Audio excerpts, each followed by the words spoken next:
Bonjour, bienvenue à Bain Nature. Bonjour, bienvenue à Bain Nature. Nous sommes dans un nouveau studio. Nous sommes dans un nouveau studio. Je suis heureux d'être ici. Je suis heureux d'être ici. Je suis content d'être en compagnie de Liliana et d'être assis au sol. Je suis content d'être en compagnie de Liliana et je suis content d'être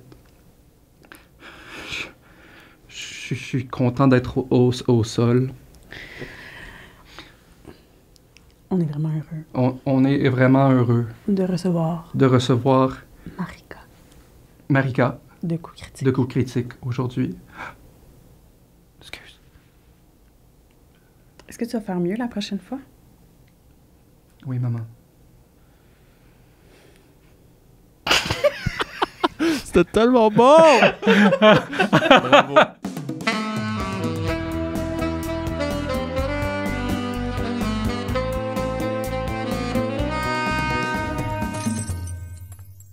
Allô, ma magnifique équipe de Vin Nature. Ouais. On fait une petite take two. Ouais. Une petite? T'appelles ça ouais. petit? Ouais. Fait qu'on va reparler sûrement du cidre pis tout, là. Pour les gens à la maison, c'est très triste, mais vous avez manqué une belle intro. On avait plein de bons gags. Marika était éloquente comme ça se pouvait pas. C'est vrai. Là, c'est pas éloquente. Vous pouvez vous dire que c'est parce que vous avez manqué le bout qu'elle l'était. Dites-vous ça. Donc, c'est qu'on a comme 30 minutes qui est enregistré dans le vide. Ouais. Fait qu'il faut recommencer. On est toutes bien beurrés.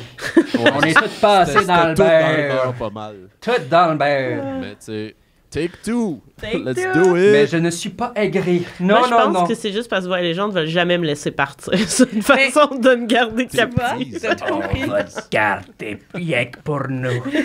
Tu penses que Griselda, c'est fini? Oh no, she's coming back, baby. We're coming back for you. Bon, allez, Eh bien, on va... Écoute. on va rechiner. Parce qu'on l'a déjà jamais fait. trop. Ouais. Oui. C'était. Écoute, puis il y avait tout un ladi par rapport à ça. C'était merveilleux. Fallait être là, tu sais. Vous le saurez jamais. Fallait c'est être ça. là. Fallait être là. Ouais, mais ça, c'est comme l'abonnement premium, encore plus Patreon, que tu peux être dans le studio avec nous. Ils Puis vont comme avoir... avoir accès à ce qui a pas été filmé finalement. Ils vont avoir accès aux 3 premières minutes qu'on va pas leur donner. Mais ça va coûter cher. 3 Ça, premières minutes. puis Ça va coupe coûter après. cher pour l'abonnement. Ah oui. OK. Alors. Bon, OK. Hey! Bonjour! Mon Dieu. Marika Guilbeault Brissette. Oui. Juste Est-ce pour que ça, t'as- ça valait la peine. Juste pour ça, parce que ça chaque valait fois la que tu peine. répètes C'est le mon fun nom. à chaque Ouais. fois. Merci beaucoup d'être là encore avec Encore. nous Pour une deuxième. pour un autre fois. pour une deuxième prise. Écoute, on va essayer. Je vais devoir te reposer toutes les mêmes Et questions. tu vas devoir y répondre. Oui. à nouveau. J'allais dire. Va falloir que tu fasses semblant que c'était la première fois que je les demande. Avec plaisir. Alors, naturel, décontraction, puis Surprise. écoute, surprise. Oui, Ouais. c'est ça. Parfait. Alors, bon. Alors, j'essaie de me rappeler comment ça s'est passé. Non, Non, vas-y. c'est une authentique, nouvelle, c'est ouais. impulsif. OK. Table rase. Bon. Moi, ce que j'ai pensé, ce que j'ai voulu mentionner dès le départ, c'est que moi et Marika, nous nous connaissions déjà avant son passage à Voix et légende. Donc, nous étions rencontrés dans le cadre de la rue de la poésie, un organisme dans le... est-ce qu'on peut appeler ça un organisme? On pourrait appeler ça un organisme? Oui, je Ouais, crois un que oui. organisme événementiel dont Marika est aussi collaboratrice. Si tu veux nous en dire, glisser un petit mot. Oui, donc la rue de la poésie, c'est un organisme, oui, on peut le dire, un appel de texte qui a lieu dans le quartier Hochelaga-Maisonneuve, texte poétique, et qui finalement demande aux citoyens de cet arrondissement d'envoyer des textes, parfois sous thématique, parfois non, qui seront éventuellement publiés sur la rue Desjardins et qui restent tout l'année. Donc, c'est un peu de rendre accessible la poésie à tous. Et il y a un petit comité duquel je fais partie qui font une sélection. Et ensuite, il y a le lancement au mois d'août et les gens vont lire leurs panneaux puisque ça sera affiché sur des panneaux. Et ainsi, tous les gens du quartier peuvent lire de la poésie en marchant sur la rue. Oui, c'est extérieur. Je savais pas, Ouais. pour vrai, là. Les poèmes sont accrochés sur des arbres. Sont-ils pas mal tout le temps accrochés sur des arbres? Oui, des arbres, Ouais. des poteaux de stationnement, là, ce qui est à notre disposition. Tout ce qui est à notre disposition. Voilà. Et puis, l'un des collaborateurs, Victor Bégin, est mon meilleur ami. Je t'aime, Victor. T'es mon meilleur ami. Tu te maries en nous. J'ai très hâte. Je savais pas. Charlotte à Victor. Shout out, full disclosure. Félicitations.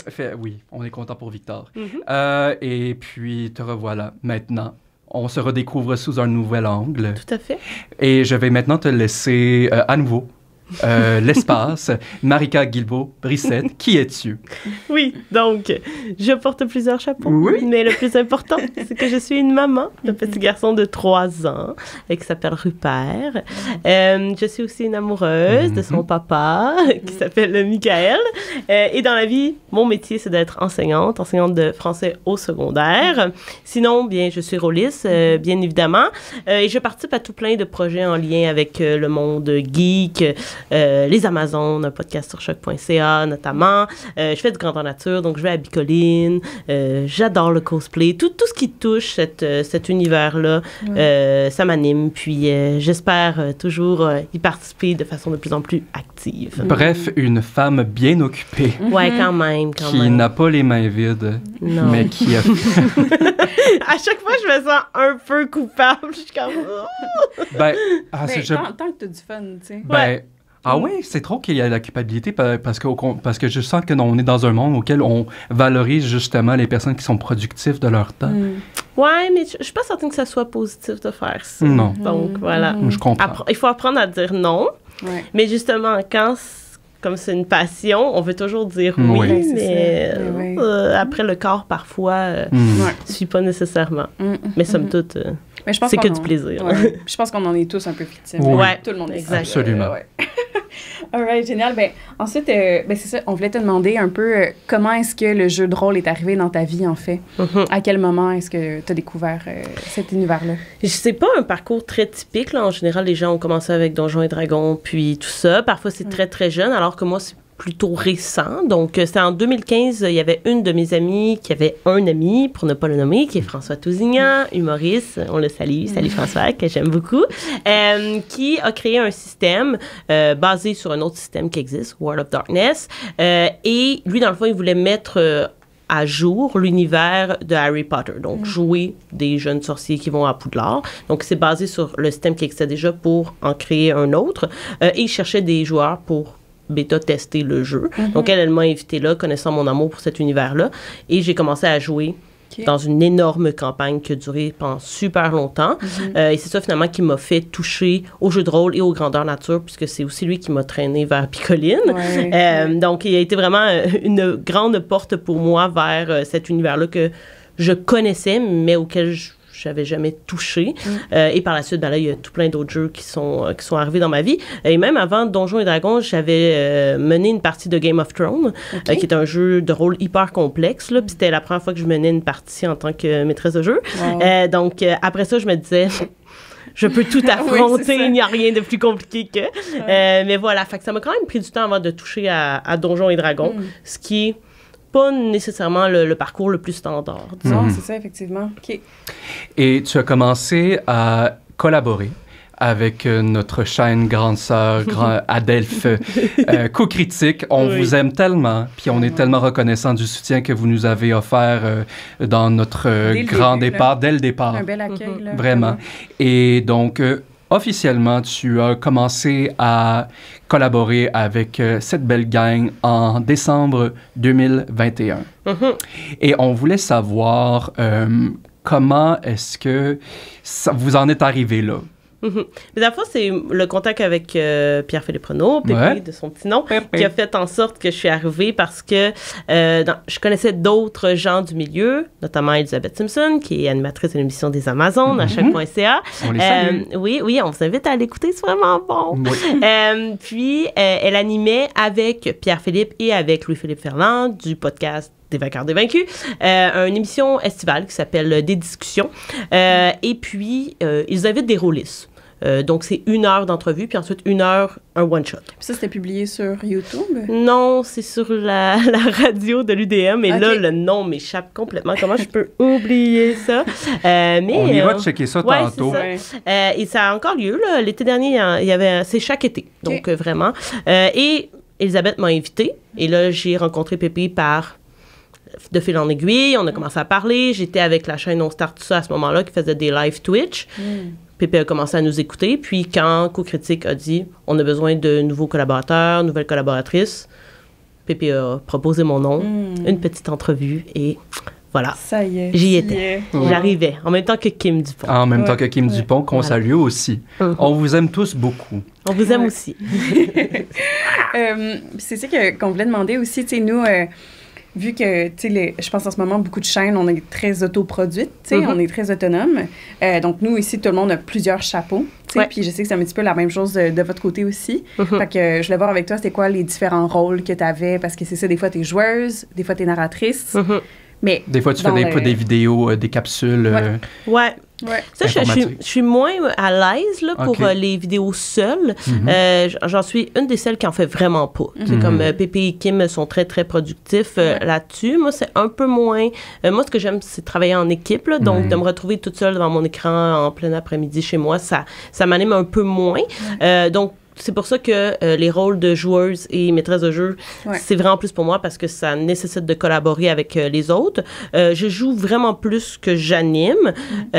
Donc, mais j'ai quand même animé quelques one-shots et j'anime une mini-campagne qui s'appelle La forêt des possibles, qui est, qui est jouée avec le système de Kids on Brooms, qui est complètement inspiré d'un univers d'école de sorciers. On a déjà une saison, donc si vous voulez aller voir, et la saison 2, ça s'en vient. Et le petit spoiler, elle sera tournée en studio. Donc oui, voilà. On la prend une deuxième fois, mais c'est tout aussi réjouissant. C'est un nouveau projet, ce studio, qui est dans... la cave de Félix. Donc, voilà. Mais sinon, au niveau plus administratif, disons, là, plus technique, je suis vraiment celle qui va apporter toutes les vidéos en podcast. Donc, c'est une petite tâche. Moi, je suis pas une monteuse dans la vie. Je suis pas trop... c'est pas une corde à mon arc, tout ce qui est informatique et tout ça. Mais sinon, tu sais, on a des conseils d'administration. Tout le monde doit y être et tout ça. Puis, j'écris beaucoup. Puis, on veut aller un peu plus vers cette tendance-là. On voulait faire un blog, mais là, c'était ajouter une nouvelle plateforme alors qu'on en a quand même déjà beaucoup. Mais il y a un secret, là, un petit projet secret en banque qui, pour l'instant, sera de l'écriture de nouvelles seulement en collaboration avec mon ami Félix, que j'aime beaucoup. Très cool. J'ai particulièrement hâte à ça. Particulièrement. Mais de retour, donc, au jeu de rôle et ce que ça représente pour toi. Alors, donc, tu as découvert ça un peu sur le tard. Donc, en 2015, tu avais fini tu étais à l'université. Ouais. Et quand tu as découvert ça, et au fil du temps, j'étais curieux de savoir quel était l'aspect du jeu de rôle qui te procure le plus de plaisir et pour lequel tu es le plus reconnaissante, autant au travers de la communauté que le jeu en soi. Est-ce que c'est les amitiés que tu y formes ou que tu entretiens par le biais de ça? Est-ce que c'est l'aspect stratégique du jeu en soi, la création des personnages? Qu'en est-il? Bien, c'est ça. C'est sûr que puisque ça m'a vraiment introduite à tout mon cercle d'amis actuel, je pourrais pas ne pas nommer le fait que c'est les liens que j'ai créés avec toutes ces personnes-là à travers le jeu de rôle. Mais c'est sûr que le pouvoir de l'imaginaire qui m'a été redonné alors que je l'avais un peu abandonné comme pratiquement toute personne devenant adulte, ça, c'est inégalable dans le sens où je me suis permise de retourner à ces jeux d'enfants-là parce que même si ce sont des jeux d'adultes, on lit beaucoup le fait qu'il y a beaucoup de gens qui trouvent ou qui pensent à tort, que c'est immature, ou alors que ça, en fait... Dès qu'il y a le mot « jeu ». Ben oui, tout à fait, exact. Et ça m'a vraiment permis... Tu sais, comme j'ai commencé à jouer, j'avais 2015, j'avais genre 23 ans. Ça m'a vraiment permis de me découvrir comme personne, le jeu de rôle. Parce que tu peux explorer des possibilités que tu ne peux pas approfondir ou que tu ne veux pas, en fait, approfondir en tant que personne, en tant que personne qui évolue dans un vrai monde. Donc, je pense que ça m'a permis aussi d'apprendre à être vulnérable. Ça, avec quoi j'ai beaucoup de difficultés. Puis là, vu que c'était comme pas moi, je pouvais le faire. Parce que nécessairement, même si on joue tout plein de personnages, parce qu'à un moment donné, comme je le disais un petit peu plus tôt avec certaines personnes de Voix allégeante, ça devient aliénant à quel point je joue des personnages parce que aujourd'hui, je joue quelque chose, demain, c'est quelqu'un d'autre. Mais dans tous ces personnages-là, il y a un peu de Marica. Donc, nécessairement, on apprend à se connaître. Fait que je dirais que ça, dans la création de personnages, qui est la chose que j'aime le plus dans le jeu de rôle, idem. Ça permet de s'approfondir en tant qu'individu aussi. Fait que ça, c'est vraiment une chose que ça m'a apporté. Ben, c'est ça. Fait qu'on peut dire que vraiment, le jeu de rôle, c'est ce qui t'a permis de reconnecter avec de jouer comme quand on était enfant. Tout à fait. OK, génial. Puis... non, vas-y, parce qu'on a... Oui, c'est ça. OK. Est-ce que vous avez besoin d'ouvrir une bouteille? Non! C'est parce qu'il y avait un gag dans la première take, c'était pour ça, c'était juste... OK, attends. Le chaos est de retour. Le chaos est de retour. Je te jure, lui, là, jamais assez, hein? Il manque toujours d'attention. Toujours plus. Quand ça faisait quelques semaines qu'on n'avait pas passé, là, c'est quand que je passe. Tout le temps. Alors, comme on l'a dit, je trouve que c'est triste qu'on semble tous passer par ce moment de l'enfance, entre l'enfance et l'adulte, où on semble délaisser nos jeux. Souvent, selon mon expérience, ça se passe surtout au niveau à l'adolescence. On sent que le regard des autres est vraiment très défavorable au maintien du jeu. Et je me suis senti moi-même, en fait, c'est pour ça que moi-même, j'ai dû éventuellement délaisser ce côté-là de mon identité, qui est le jeu de rôle, parce que je sentais que le regard que ça me donnait, que les autres avaient sur moi à cause de ça, était très défavorable. J'ai fini très isolé à cause de ça. Et pour survivre le secondaire, il a fallu que je lâche ça tout d'un coup. Et que pour essayer d'avoir une place dans cette hiérarchie sociale qui est le secondaire, le monde, l'adolescence. Puis je trouve ça magnifique, en fait, que justement dans ton langage, je sens vraiment que c'est que le jeu de rôle pour toi aussi, c'est une façon de maintenir un peu de s'occuper de cet enfant-là interne. C'est comme une retrouvaille avec soi-même un peu, là. Souvent, là, quand on retrouve le jeu en tant qu'adulte, tu sais, c'est tellement une partie intégrante de la vie qu'on délaisse. C'est tellement dommage parce que c'est ça qui est... Ça illumine tellement la vie, s'amuser puis jouer. Oui, puis je regrette de ne pas avoir joué en tant qu'adolescente parce que c'est la période où on est le plus en train de se développer. Puis à l'école, j'ai créé un club de Donjons et Dragons à mon école. Puis vraiment, je travaille dans une école de théâtre aussi, donc nécessairement, les jeunes sont sollicités par ça parce que ils jouent là, au quotidien, mais là, de les amener dans cet univers-là, puis justement de faire comme... Mais moi, je ne l'ai pas fait quand j'avais votre âge, puis j'aurais voulu le faire. Fait que voici la chance que j'ai pas eue. Donc, je trouve que c'est comme une façon de rattraper un peu ce que j'aurais donc voulu faire, mais j'avais pas été mise... Tu sais, c'était pas parce que je rejetais ça ou parce que j'avais un préjugé. Je savais qu'il y avait des préjugés par rapport à ça. C'est juste... J'avais pas de mise en contact avec ça. Je connaissais pas de gens qui jouaient. Donc, voilà. Fait que j'ai l'impression un petit peu de rattraper ce temps perdu, disons, avec les élèves qui sont justement dans cette période-là qui est tellement importante. On est tous un peu tout le temps en recherche du temps perdu, n'est-ce pas? Oui. Mais ça, c'est à cause du capitalisme. Faut que j'en parle. Faut que je le dise au moins une fois par épisode. Je suis désolée. C'est fait. Est-ce que c'est le moment? Est-ce que c'est le moment où tu perds la carte à cause du capitalisme? Non. C'est là que ça se passe? Non, je me tiens aujourd'hui. Bon, parfait. Parce que c'est ton moment. Oui, c'est ça. Là, on arrive on commence à se rattraper, là. Là, on arrive... C'est des nouvelles questions. Ça va commencer à des nouvelles questions. Là, on va être un peu plus véritablement comme dans le moment présent, là. It ain't rehearsed, là. Avant ça, c'était tout faux, là. All right, ben, je voulais te demander justement ta présence en tant que femme dans le milieu du jeu de rôle, tu sais, comment est-ce que ça s'est fait au début? Parce que, tu sais, on a fait un épisode avec Catherine et Rosanne. Je me rappelle, je crois que tu avais commenté sur Patreon, tu sais, pour le commenter. Puis je pense que c'est quelque chose qu'on ne discute pas assez aussi. Puis j'imagine que si tu as intégré en 2015, encore plus, tu sais, fait que je voulais juste voir un peu c'était quoi comme les défis que tu avais approchés face à ça. Est-ce qu'au début, tu avais des craintes d'intégrer ce milieu-là? J'ai encore des craintes. Wow, OK. Puis c'est sûr qu'en 2015, c'était pas devant des caméras. Donc je pense que c'est cet aspect qui vient beaucoup changer. Puis dans la première gang, on était plus de femmes. Le monde d'Harry Potter a, je pense, attiré plus de jeunes filles que de jeunes hommes, même si ça reste assez balancé, puis on sait pourquoi, notamment le fait de cacher son identité pour JK, tout ça, de juste mettre ses initiales. Là. C'était ça l'objectif, là, d'attirer plus de jeunes garçons. Donc, j'ai pas senti ça, surtout que c'est un groupe où les femmes sont hyper féministes, un groupe hyper inclusif. Donc, c'est vraiment lorsque je suis arrivée dans la plus grande communauté. Donc, le live, ça permet beaucoup de choses. Des commentaires qui peuvent être désobligeants. Puis, parfois, évidemment, c'est pas écrit noir sur blanc que c'est parce que tu es une femme que tu reçois ces commentaires-là, mais en tant que femme, tu sais que... donc, ça, je trouve ça difficile et c'est l'une des raisons pour lesquelles je fais pas beaucoup de vidéos seule, en fait. Fait que j'ai encore ce blocage-là de...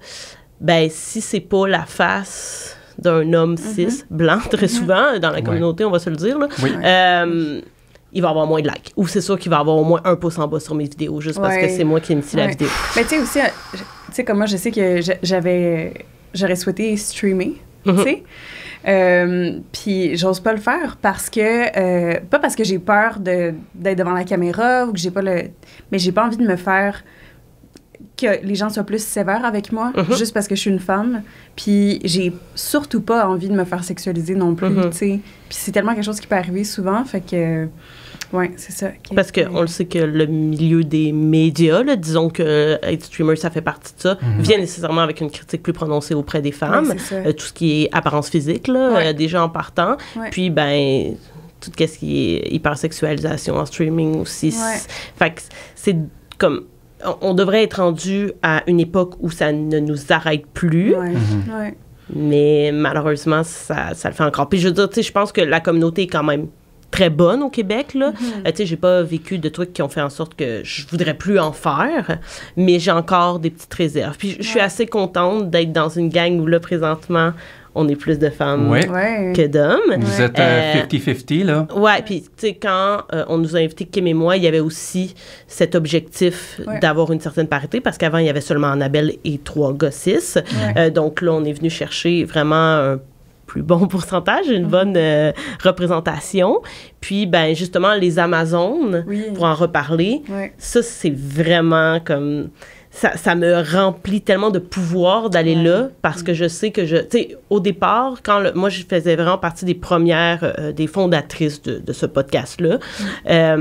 On a eu, évidemment, nos premiers commentaires comme « vous n'êtes pas inclusif parce que vous invitez pas des hommes cis ». Puis on s'est déjà reçu pas mal de courriels nous disant « sûrement que vous faites ça, puis vous empêchez de la pertinence de venir parler », mais ça n'a pas duré parce que, justement, on a tenu notre bout puis on a fait comme... Non, ben il n'y en aura pas. C'est ça, le concept de dire... Tu trouves pas que tu l'as eu assez, le micro, là? Genre, c'est justement pour ça qu'on a inventé ce podcast-là. Puis d'arriver sur la chaîne puis d'avoir aucune crainte parce que tu sais que ça va être safe puis que tu vas juste être avec tes sœurs puis qu'il n'y en aura pas de problème. Puis évidemment, tous les sujets qu'on aborde ont un angle féministe. Qu'on parle de séries, de BD, de jeux vidéo, on va nécessairement aller vers ça éventuellement dans la conversation. Fait que moi, ça m'a vraiment appris aussi beaucoup de choses sur le monde du féminisme. Donc vraiment, ça, c'est pour... La grande communauté geek, c'est une chose, mais de se permettre un safe space comme ça, ça m'a beaucoup apporté. Là, et de rencontrer toutes ces femmes-là aussi, ou personnes non-binaires qui sont sur le podcast. Ben, c'est ça qui est cool aussi que vous... Parce que c'est quand même... Ça fait un moment que vous le faites. Fait que, vous étiez quand même dans les premières personnes à paver ce chemin-là aussi. J'ai l'impression au Québec, en tout cas de manière publique enregistrée. Ça, c'est super chouette. Puis aussi, tu dis que t'es maître de jeu des fois. Est-ce que, justement, parce qu'on a l'habitude que ce soit des hommes... Oui. très classique, là, qui lead, tu sais. Est-ce qu'au début, ça a été comme est-ce que tu trouvais ça confrontant? Ou est-ce que tu as comme ou ça a été naturel pour toi d'aller à leader le jeu? En fait, j'ai été très rapidement maître de jeu avec des amis. Je pense que j'ai joué environ 5 mois avant de devenir maître de jeu. Wow. Parce que écrire, ça a toujours été en moi. Donc, nécessairement, ce rôle-là m'est venu naturellement. Ouais. Et comme je l'ai fait très souvent, beaucoup plus que jouer avant les caméras, je me sentais... Je suis quand même une maîtresse de jeu qui a très confiance en mon rôle de maîtresse de jeu, plus qu'en tant que joueuse. Wow. Donc, ça me dérange pas de le faire. Je me sens pas au contraire. Je me sens quand même assez confiante, mais ça reste que souvent, ce que je trouve dommage, pas nécessairement moi, mais d'autres maîtresses de jeu que je vois vont justement mettre la spécificité de l'avant, tu sais. Ah, ça, c'est une game d'une maîtresse de jeu, juste avec des joueurs. Je trouve ça dommage qu'on ait encore besoin, alors que ça devrait être normal. On n'a même pas besoin de l'accuser. Voilà, exact. Je trouve qu'on l'accuse un peu trop, puis je comprends d'où ça vient. Mais on n'a pas besoin de se justifier. Non, on a le droit d'être sur cette chaise-là. Fait que ça, je trouve ça un peu dommage. Puis j'essaie justement de pas trop faire ça. Même si on a déjà fait des one-shots sur Coup Critique où c'était que des joueuses, avec une maîtresse de jeu qui l'avait fait, moi je l'avais fait. Donc ça, c'était quand même cool, mais c'était dans le but de représenter plus que de dire « je suis maîtresse de jeu » juste avec des joueuses filles. Donc voilà. OK, très cool. Wow. Good job. Merci pour ta transparence. Plaisir. Puis maintenant, à moi maintenant de prendre les devants, puis de parler de quelque chose que l'on partage. Et ben c'est un amour pour l'écriture. Et je l'avais pas mentionné, mais justement, j'ai eu un coup de cœur. J'ai eu un kick littéraire sur toi quand je t'ai entendu lire ton texte lors justement de la rue de la poésie. Et pendant notre entrevue, tu as souvent souligné justement le parallèle de l'écriture et de le jeu de rôle. Et surtout quand tu portes le chapeau de narratrice ou de DM. De maîtresse de donjon. Ouais, moi, je suis maîtresse de jeu. Maîtresse de jeu. À quel point est-ce que tu dirais que l'un est complémentaire de l'autre, c'est-à-dire le jeu de rôle et l'écriture pour toi? Est-ce que l'écriture nourrit plus disons, le jeu de rôle, ou est-ce que tu penses que c'est le jeu de rôle qui vient nourrir plus l'écriture? C'est une bonne question. Je pense que ça dépend du système avec lequel on joue. Et justement, vu que chez Coup Critique, on navigue vraiment beaucoup de choses, je pense qu'il y a certains systèmes qui vont venir plus aider l'écriture, puis des fois inversement. On joue beaucoup à des Power by the Apocalypse, qui sont des jeux de rôle qui ne se jouent qu'avec des 6. Okay. Et moi, c'est vraiment des systèmes que j'aime parce que c'est toute la narrative qui vient prendre le dessus. Très difficile en tant que maître de jeu parce que t'as pas beaucoup de contrôle. Voilà. Quand t'as Félix comme joueur... Mais t'as juste à faire comme nous, tu le mets dans une pierre, tu le sors quand tu veux. Et comme tu un perds petit la Pokémon. pierre. Félix, c'est à ton tour! mais pas pour longtemps. Mais ça nourrit beaucoup une maîtresse de jeu, là, si on peut lui redonner ça. Mais c'est que ça laisse énormément de place aux joueurs. Puis en fait, c'est eux un peu qui vont t'aider à écrire. Donc, ça vient avec des gros défis, mais ce sont des jeux de rôle que j'aime énormément. Mais c'est ça peut aller un peu dans tous les sens. Mais ça dépend du système, je pense. Ça serait ma réponse. Puis ce genre de jeu de rôle-là pousse vraiment vers l'écriture collective. Puis moi, c'est quelque chose que j'ai pas vraiment fait. Vous avez coécrit. Oui. Moi, c'est vraiment quelque chose qui me tente. La problématique, c'est que j'ai de la difficulté à ne pas jouer. Fait que là, si tu écris, tu peux pas vraiment... Tu sais, vous avez réussi à pallier ça, justement. Puis là, avec une campagne qui s'en vient chez Coup Critique, qui sera justement dans Vampire the Masquerade, Kim et moi, on a coécrit, mais comme je serai joueuse, ma partie était très, très restreinte pour ne pas, évidemment, me dévoiler des parts du secret et tout ça. Fait que sais, je réfléchis beaucoup à ça parce que sinon, ben, quand j'écris, je peux juste être maîtresse de jeu ou me retirer complètement. Puis j'aime trop ça pour me retirer complètement. Donc, ouais. C'est drôle, mais tu viens de pas mal résumer ma situation en tant que co-auteur et d'être joueur. C'est sûr que si je suis un, ben, tu sais, c'est soit que je suis un ou je suis l'autre. Je peux pas être, tu sais, quand j'ai commencé à jouer Hildegarde, tu sais, Jérémy, justement, le premier commentaire qu'il m'a fait, c'est, il a dit, je te sens dans le jeu, je sens que tu portes encore le chapeau d'auteur pendant que tu joues. Fait que je sens que comme pour le temps qu'Hildegarde sera là, ben, va falloir que je te coupe de la narrative.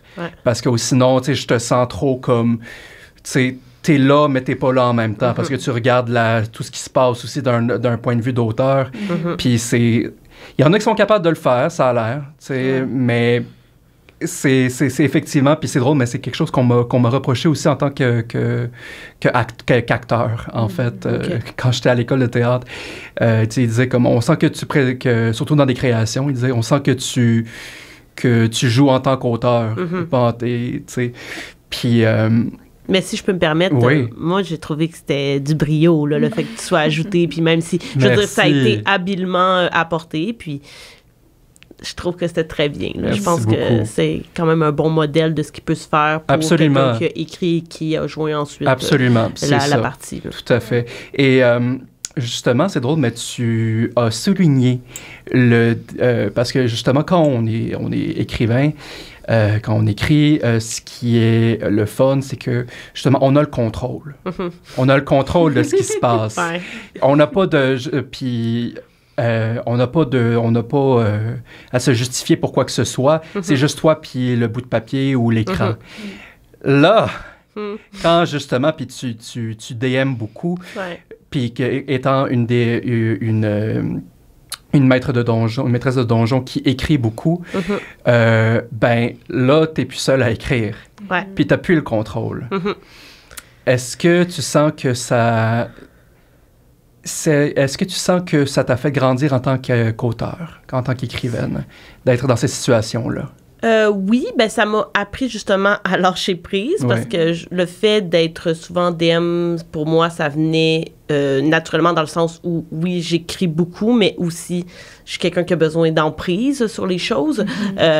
Donc, d'où cette préparation qui est parfois excessive de mes parties. J'ai besoin vraiment d'être ancré dans ce que je fais, en laissant évidemment de la liberté à mes joueurs, mais ce que moi j'ai à apporter, il faut que ça soit très contrôlé, il faut que je sois capable de répondre à toutes les questions. Donc, je pense que c'est Coup Critique qui m'a permis de un peu m'épanouir parce que justement il y avait une prise de contrôle un peu trop parfois intense, dans le sens où c'est pas normal que ça me prenne comme 15 heures préparer une partie 3 heures. Là. Donc, je pense que ça m'a aidé aussi en tant que joueuse à aller plus vers l'impro, que moi, j'ai jamais pratiqué. Moi, j'ai jamais fait d'improvisation dans ma vie. J'ai fait des cours de théâtre en option ici et là, mais donc, il y avait cette idée de il va arriver ce qui va arriver, puis go, tu sais. Mais à force d'en faire de façon hebdomadaire, là, carrément, à un moment donné aussi, tu deviens rodé, là, veux pas, puis jouer avec ses amis...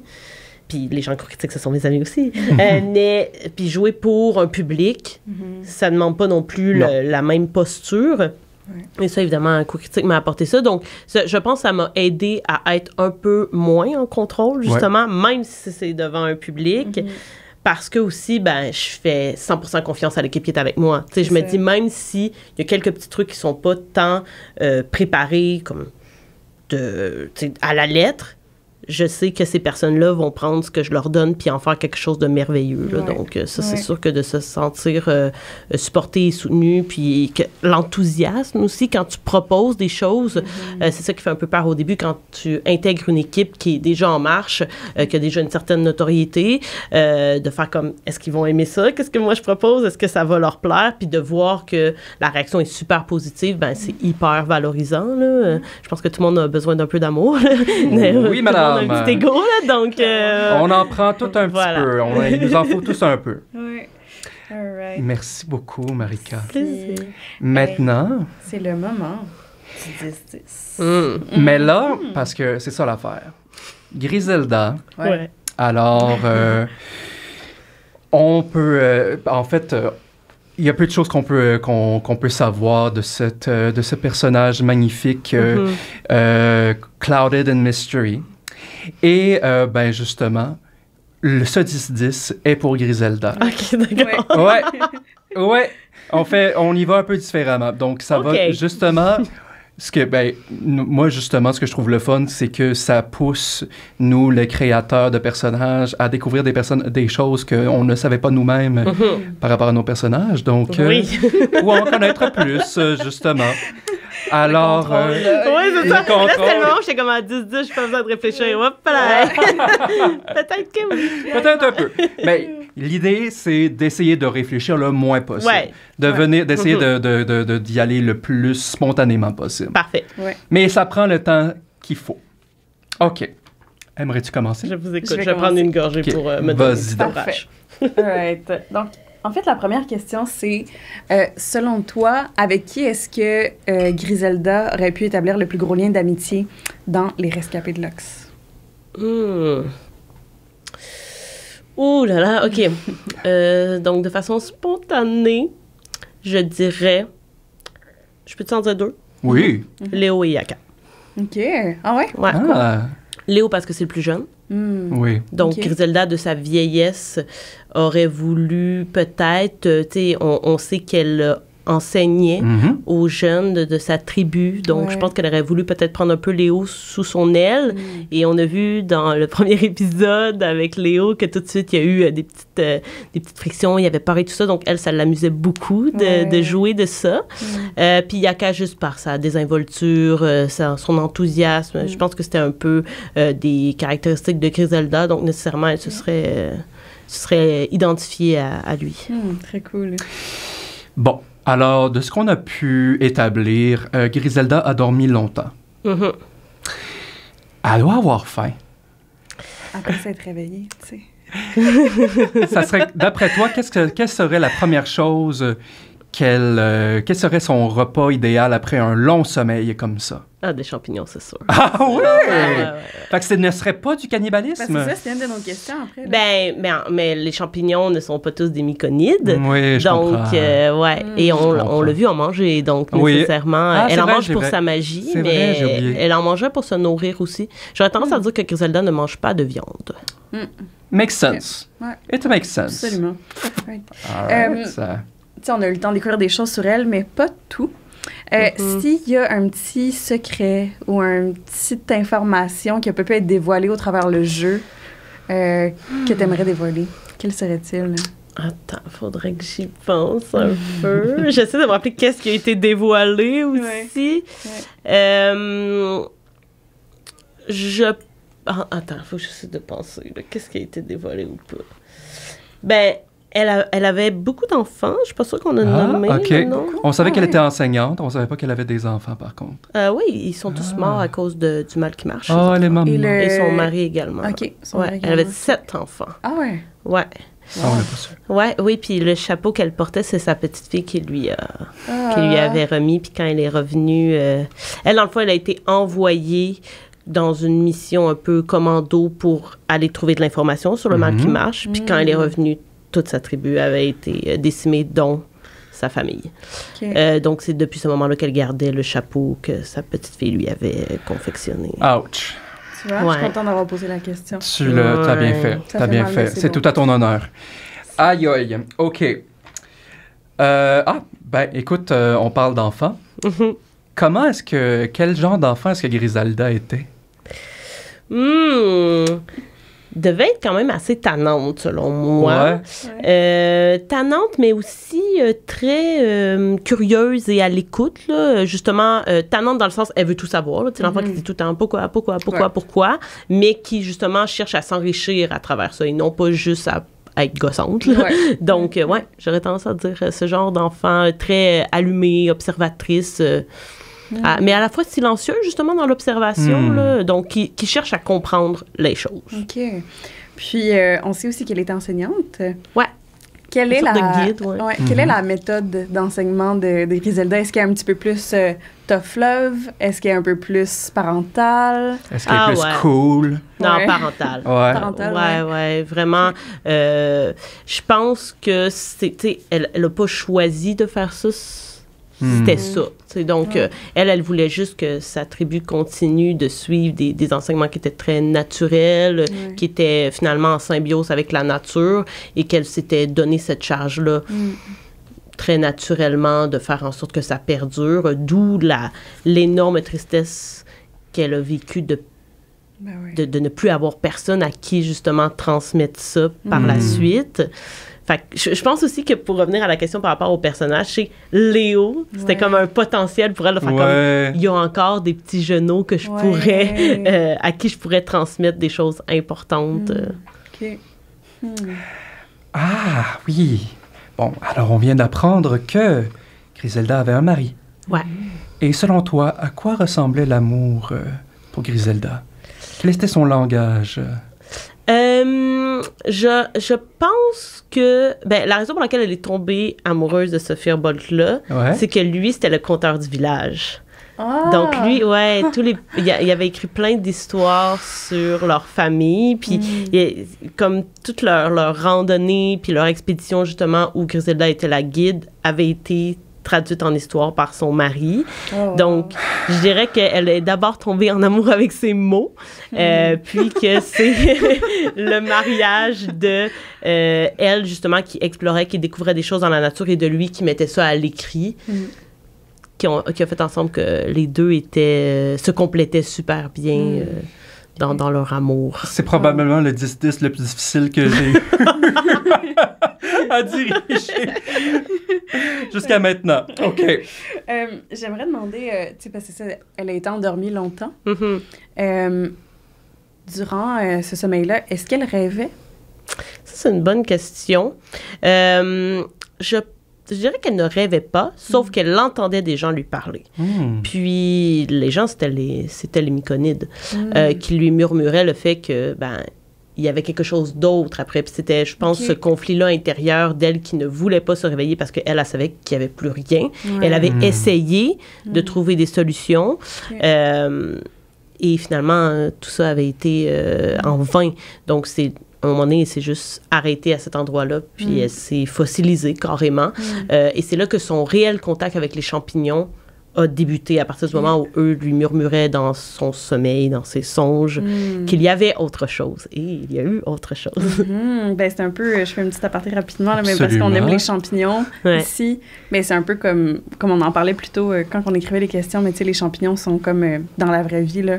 C'est un peu les sages de la forêt. Les messagers de la forêt, oui. Oui, ceux qui transmettent tout. En fait, justement, j'ai une passion pour les champignons dans la vie, mais surtout leur rôle dans les sols forestiers, étant donné qu'eux, ils servent un peu d'un réseau d'échange de nutriments. Quand un arbre est malade, ils vont couper ce réseau-là pour éviter que l'infection se propage à d'autres arbres et qui sont toujours en symbiose avec tous les autres êtres avec qui ils partagent ce sol-là. Je trouve ça absolument phénoménal, et je trouvais ça incroyable, je trouvais ça beau aussi que, comme cet endroit-là où Griselda s'était assoupie, que ces Myconides, on peut tenter de redonner vie à ce lieu-là.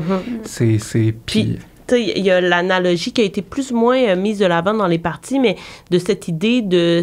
Dans ce qui est mort, il y a aussi de la vie. Il y avait beaucoup ça chez Griselda, puis elle n'a pas été tant confrontée à ça. Par exemple, le mal qui marche... Elle, ça lui a fait de la peine parce que ça a décimé tous les gens qu'elle aimait. Mais en même temps, pour elle, c'était aussi de la mort dans de la vie. Donc, elle avait de la difficulté à être en colère contre ça parce qu'elle se demandait à quel point eux aussi avaient pas le droit d'être là. Elle connaissait pas l'origine, donc elle disait, si c'est naturel, pourquoi on aurait le droit de détruire ça? Il y a cette idée entre... moi, j'ai vraiment, en tant que Maria, une grosse obsession dans ce qu'on trouve laid. Moi, j'aime ça trouver de la beauté dans ce qu'on considère comme étant quelque chose de pas beau, notamment la putréfaction, la moisissure et tout ça.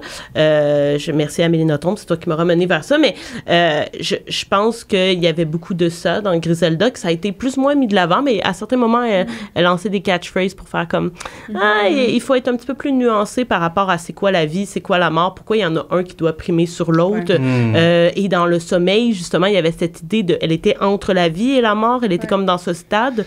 Fait quoi, il y a cette idée qui était très importante du personnage que je voulais du moins mettre de l'avant un petit peu avec Griselda. Mais, aparté, là, rapide, là, mais dans la série du Seigneur des Anneaux, ouais. Il y a un moment où j'ai aucun nom, là. J'ai pas écouté, il y a donc. un moment où ben, tu sais, c'est comme, c'est des... ben, c'est pas des ogres, là, c'est des orques. Des orques, ouais, c'est ça. Puis l'elfe noir qui les guide, il me semble qu'il dit quelque chose comme... mais eux aussi, ils ont le droit à la vie. Pourquoi eux, ils n'auraient pas plus le droit?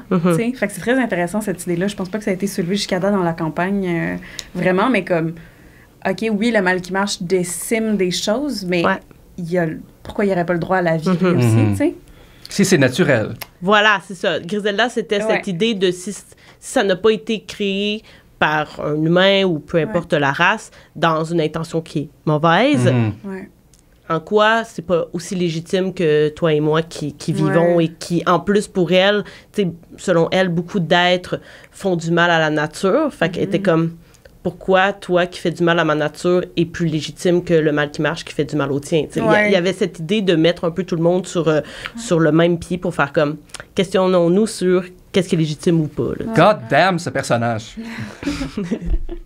God damn. Excuse, micro. C'est moi? Oui. Ah, ben, je pense que tu as répondu à cette question. Griselda a-t-elle peur de la mort? Non. Voilà. Surtout pas. Moi, je pensais vraiment... Ah non, OK, j'irai pas là. Parce qu'on n'a pas encore diffusé tous les épisodes. Donc, elle est hyper vieille. Elle avait 211 ans. On ne sait pas combien de temps elle a dormi. On n'avait pas établi combien de temps elle a dormi. Mais justement, puisqu'elle avait tout perdu, elle n'avait plus rien à perdre. Elle pensait qu'elle était morte dans la montagne. Jusqu'à ce que... Ouais. Okay, fait que pour elle, c'était... Elle se sentait un peu... Elle se disait probablement c'est peut-être ça la vie après la mort. Okay. Wow. Le fait d'être dans ce monde un peu de choses qui murmurent, de ne plus être là physique, de ne plus se sentir physiquement parce qu'elle ne bougeait pas, là, elle était vraiment fossilisée, comme je l'ai dit tout à l'heure, cristallisée. Donc, comme dans la mission dans laquelle elle a été lancée avec les rescapés, elle disait si je peux aider d'autres gens, puis en même temps par la bande accomplir ma quête, comme je suis prête à y laisser ma vie. Là, okay. Ben, la prochaine question, il a répondu déjà parce que c'était est-ce qu'une poêlée de champignons, c'est du cannibalisme pour Griselda? Donc, je ne vais pas aller là parce qu'on y a déjà répondu. Mais est-ce que tu dirais que Griselda, quand elle s'est fait sortir de ce sommeil-là, qu'elle croyait être son long repos, tu sais, qu'elle croyait être la mort, est-ce qu'elle était... est-ce qu'elle a été heureuse de revenir à la vie ou est-ce que elle aurait, à quelque part d'elle, préféré y rester? Puis ça, je me suis posé cette question-là en tant que joueuse parce que je savais pas trop comment elle allait réagir en se réveillant. Je pense que je suis allée avec le feeling de l'équipe, de voir comment eux réagissaient à son éveil. Mais comme elle avait dans ma tête cette nature un peu bon enfant, un peu... elle était rigolote, elle aimait ça rire et tout ça, j'y suis allée plus dans... J'ai un peu... et Jérémy aussi, le narrateur, me disait, tu sais, elle est un peu amnésique. Elle a oublié. Donc, il y avait un peu cette naïveté de l'enfant, justement, de se réveiller, de faire comme, ah, j'en ai manqué un grand bout, mais, tu sais, c'est ma forêt, tout ça. Puis là, au fil qu'elle se rappelait, il y avait un peu cette tristesse qui revenait, cette colère également. Donc, je pense qu'elle est heureuse de s'être réveillée pour aider d'autres gens, accompagner d'autres personnes qui, finalement, avaient besoin d'elle comme elle avait besoin d'eux sans le savoir. C'est ça qui est un peu beau aussi dans cette rencontre-là. Et pour finir le tour, mettons, si tout ça se règle, quelle serait la suite pour Griselda? Qu'est-ce que serait pour elle l'avenir idéal? Retrouver des siens. Parce que, bon, elle pense qu'il n'y en a plus. Parce que quand elle est revenue de son expédition, personne de l'expédition, mis à part elle, avait survécu non plus. Dont la chef. Parce qu'elle était partie avec la chef de sa tribu, puis elle est décédée durant l'expédition. Donc, Elle pense qu'il n'y a plus personne, mais sa prochaine mission, ce serait d'en retrouver d'autres. Est-ce que tu dirais que de se réveiller et d'avoir vécu cette aventure-là avec les rescapés lui a peut-être redonné un peu l'espoir, le petit kick, l'énergie d'aller essayer de retrouver des siens?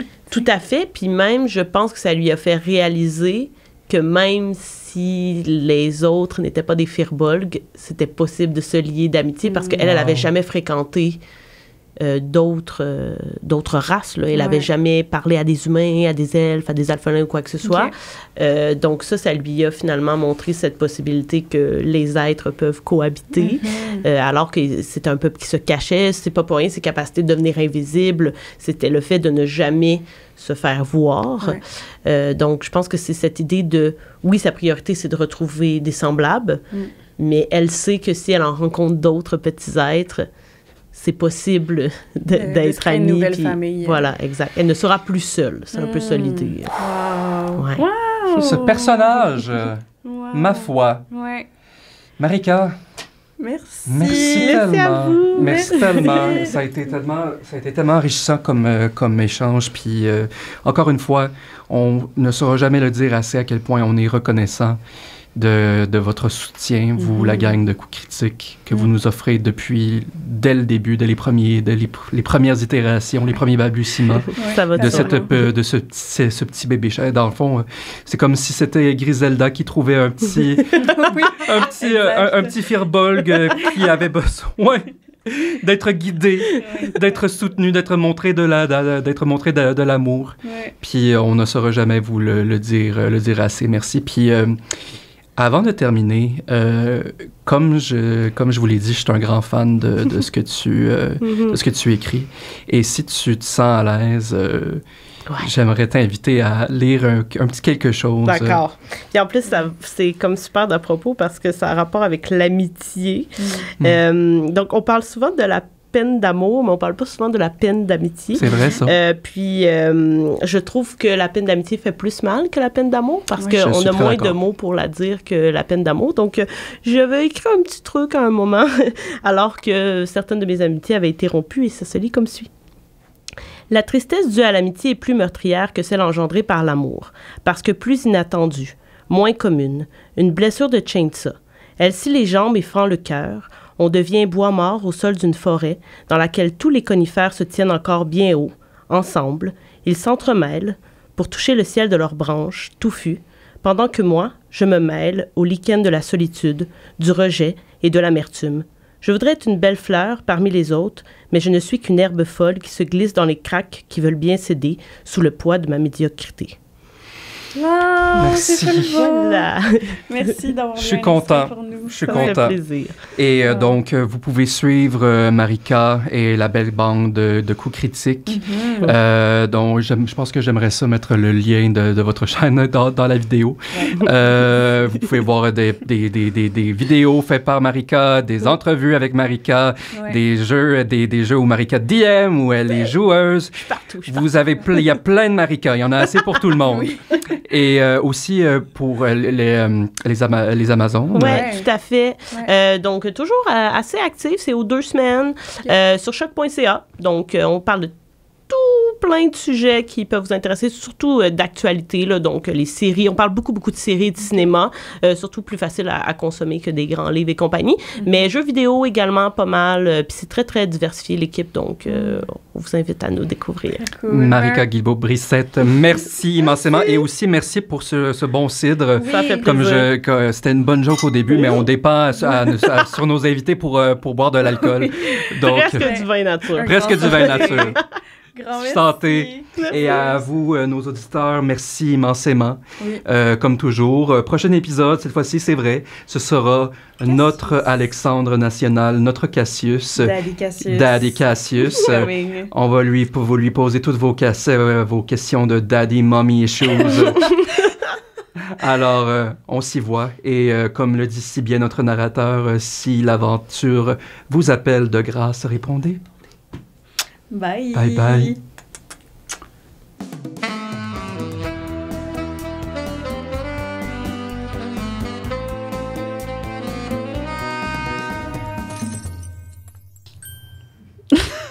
OK, les capture amis. pas, Les amis, Oui. ça l'enregistre. OK. Attendez-moi une seconde. Hey! Quoi? Quoi? C'est juste que je veux faire des shots de wide aussi, juste pour qu'on voie le tout. Wide, vous. Ouais. Là, devant vous. Là, allez devant. Non, l'autre. 2. Wide. 2. 1. Vous êtes pas là, Hein? fait. C'est où, là? 2. 1. Ah, ouais, on voit le coin de l'œil à Jay dans la 1. 2. Wide. 1. Wide. 2. C'est un peu lent. 1. Je sais pas c'est que la N. Ah, Belle, c'est ça. ouais. Wide. Une. Ouais. 2. Oui, vous êtes beau. Ça l'enregistre.